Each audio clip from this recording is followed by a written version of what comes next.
Huwag na huwag mong susukuan ang mga pangarap mo. Pansin mo na rin ba? Habang nagkakaedad tayo, pabigat ng pabigat yung mga pagsubok na binibigay sa atin. Habang namumulat tayo sa realidad ng buhay, pahirap ng pahirap yung mga pasanin.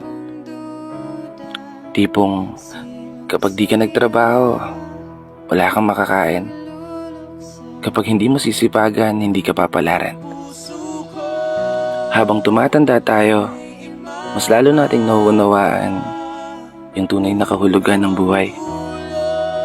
Gamit ang mga karanasan na nagpatibay, nagpahina, at sumubok sa ating katatagan. Mga karanasan na nagpapatunay na walang madali sa mundong to. Isang mundo na wala kang ibang aasahan kundi ang sarili mo. Alam ko,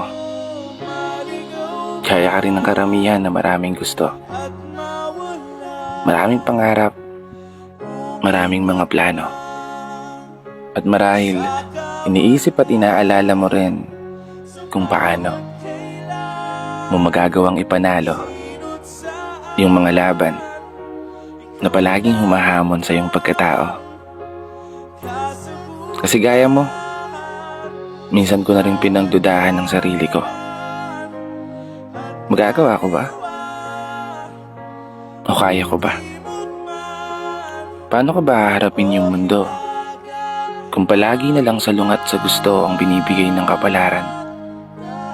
May mga araw na pakiramdam ko mas lalo lang akong pinapahirapan. May mga panahon na hindi ko maiwasang isipin bakit punong-puno ako ng kamalasan.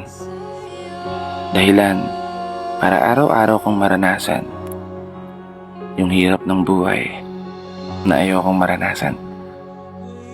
Alam ko, kasama to sa proseso. Lahat ng ito ay parte lamang ng iyong mga plano. Kailangan ko lang maging positibo. Palaging itatak sa sarili na magagawa ko tong maipanalo. Hindi ko susukuan ang mga pangarap ko. Aasahan ko ang gabay mo.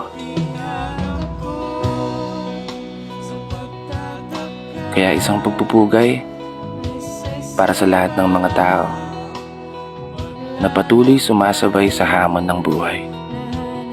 Ako nga po pala si Brother Matt at ito ang aking munting tula. Sana nagustuhan niyo.